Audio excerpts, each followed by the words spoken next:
Ladies and gentlemen, please applaud. This is your Sports Movie Villain Hall of Fame.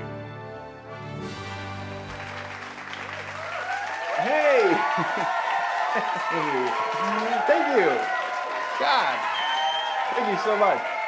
Hello, everyone, and welcome. It is an absolute honor for me to be here hosting the Sports Movie Villain Hall of Fame. God, and to be here in front of such a diverse crowd, give yourselves a round of applause.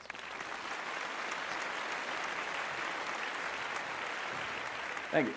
Now, before we begin, a little housekeeping.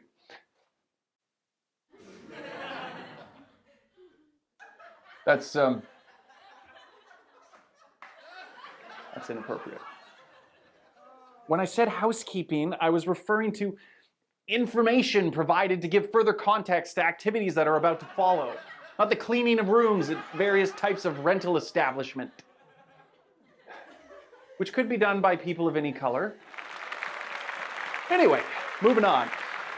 Before we get to our top 3 finalists, please join me in giving some love, though brief love, to a few honorable mentions. White Goodman, Dodgeball. The epitome of body negativity, though apparently he lost a few votes on being a bit too similar to Tony Perkis from Heavyweights. Oh, look! A deli meat! No! Nobody makes me bleed my own blood. Nobody! Personally, I don't see the resemblance. God damn it. Judge Smales, Caddyshack. Looks like my folks won't have enough money to put me through college. Well, the world needs ditch diggers, too. A man who doesn't want loud music playing at his golf course or feces floating in his pool. By God, what a monster. Rudy, Hot Dog the Movie. Yeah, it is the only way. Chinese down here. What the fuck is a Chinese down here? Well, actually, I can answer that. You see, the Chinese downhill is the direction that your health takes when coming up against our next honorable mention. Chong Li, Bloodsport.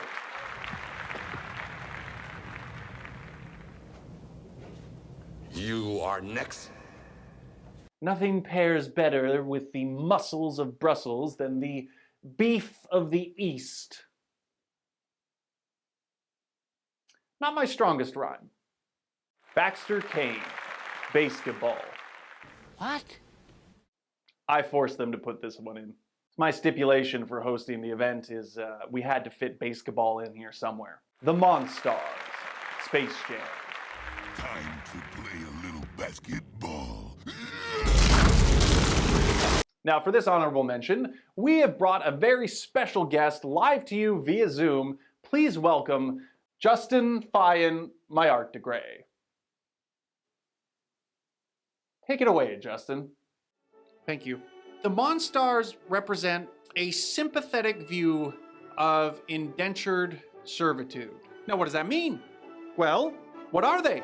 They're little monsters whose maliciousness has been fermented by their, what would you say, their Danny DeVito and oppressors, whose anger, it runs amok, as anger does when given great power. It allows them to dominate.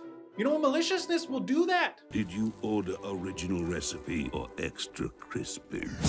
That's why you become malicious, because it works. But it's temporary. And it's only upon their defeat that they sort of have this time to reflect on how, you know, the systemic institutions that are set up around them, they offer their community no real benefit. It's a serious movie.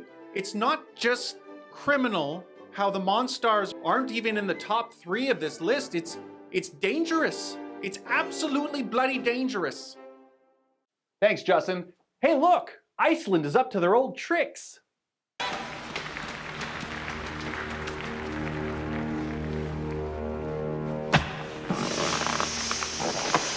I like this villain because it's a country. Side note, I think Gordon Bombay might be Jigsaw. That joke was for all the Saw and Mighty Ducks fanatics out there. I hope both of you enjoyed it. Johnny Lawrence, the Karate Kid. Hey, Johnny, what's up?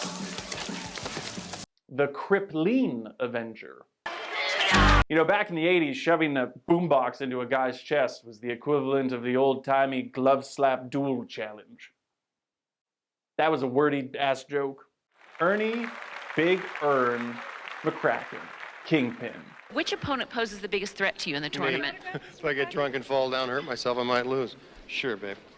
Best part of the movie, one of the few villains who manages to win at the end.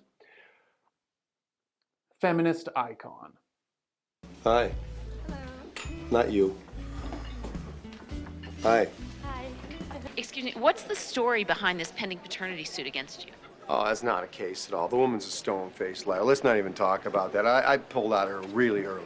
Let's give it up one more time for our honorable mentions, folks. Let's clap far away from our lab mic.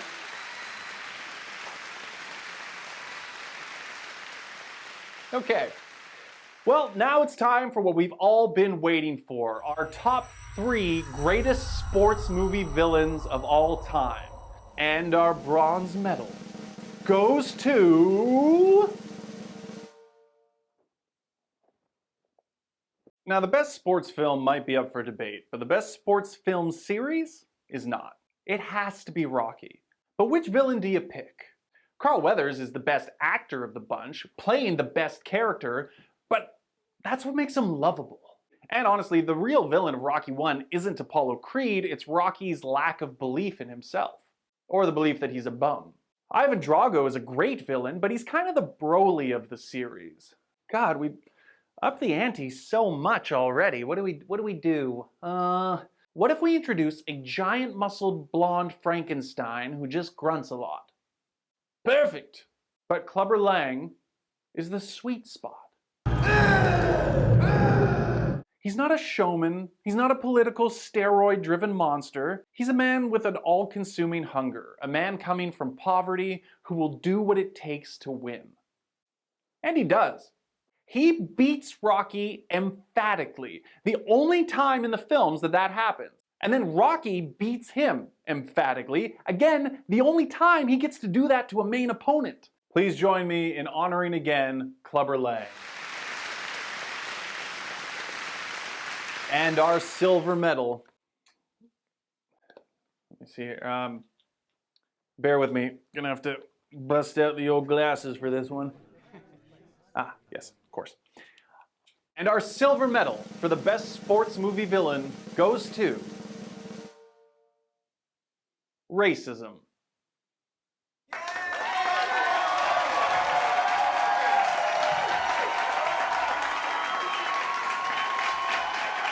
Big fans, huh? You like his early work? Explains why they all laughed at the housekeeping bit.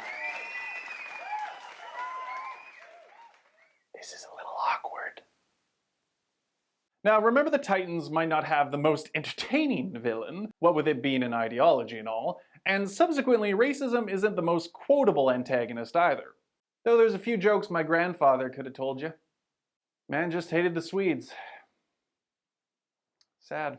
But remember, the Titans villain is unique. The ultimate win isn't a brutal career-ending affair for racism, it's just a small victory in a much longer and larger war. Now, normally in a sports movie, our hero fights the villain once in a grand finale, maybe twice if he gets that initial beating. But the Titans and their coaches are fighting their adversary in nearly every scene. Except for good old Louie. It's my favorite scene in the movie. Why don't you go on over there, eat with your people? Man, I don't have any people. I'm with everybody, Julius. Yeah, he's just a light-skinned brother. So simple, but beautiful. Although it is somewhat slightly diminished knowing how he ends up just a few years later. The white man marches on! Let's hear it one more time for racism.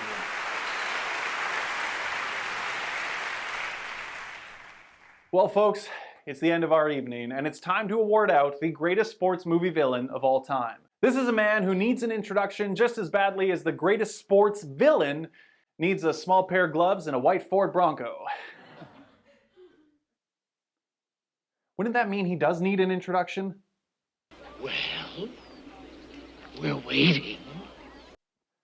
Ladies and gentlemen, I give to you the greatest sports movie villain of all time, Shooter McGavin. Shoot on that, baby! Yes! Shoot it! Context. I have not seen Happy Gilmore 2. It has not been released yet, so it does not factor into Shooter's win.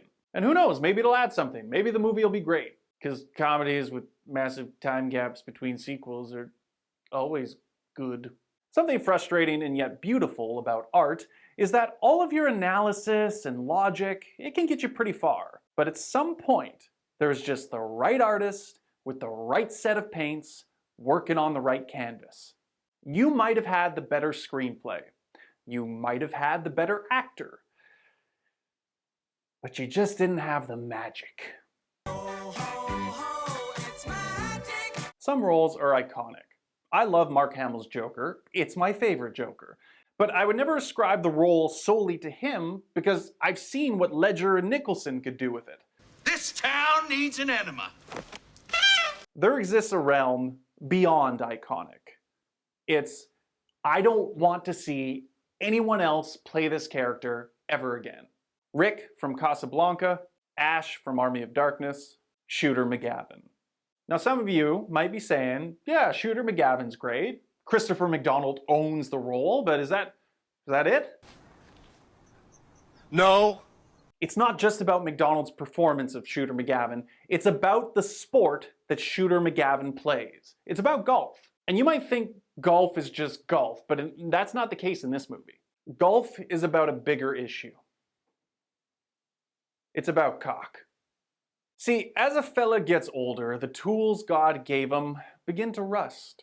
The reactions that he once took for granted, they don't, come so easily. And odds are he's stuck breathing stale air under some fluorescent bulbs, or maybe in a mine, watching the days tick by like seconds in a position that he promised his 8-year-old self was only temporary.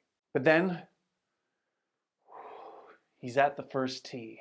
The air fully supplied from surrounding trees, his hands gripped firmly around the shaft of his massive driver, and, working in unison with some not misshapen balls, he reproduces a sudden spurt of perfection not felt since his teens. He gets it in the hole. Now sure, he might be sharing the experience with a few of his buddies, but you know, there's beer, there's cigars, and as you get older, that stuff, it matters less. You gotta find ways to spice things up. Hey. Why, thank you, Pepper Boy! That is what golf is all about. And anyone who tells you different is a liar. And it's what Shooter McGavin has dedicated his life to.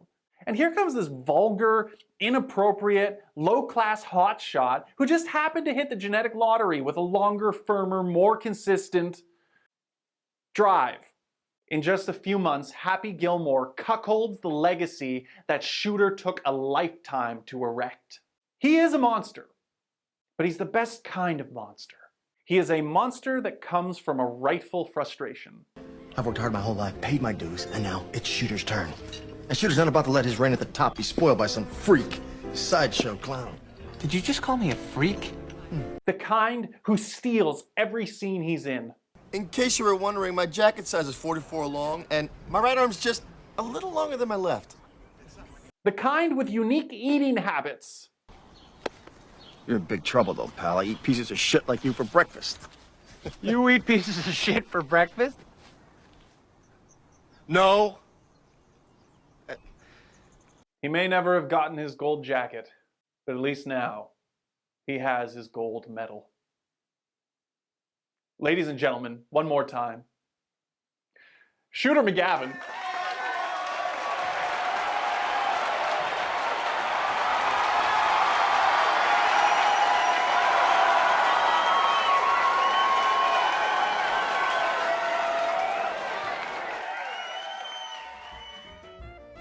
God, it's hot. It's too hot to rhyme. Hey, I've got a great idea. In the blisteringly fucking hot weather, let's put on a hoodie. Oh, it's too hot to think. God, it's so hot. Ugh. It's so hot. Have I mentioned it's hot? I think I've lost 5 pounds from sweat.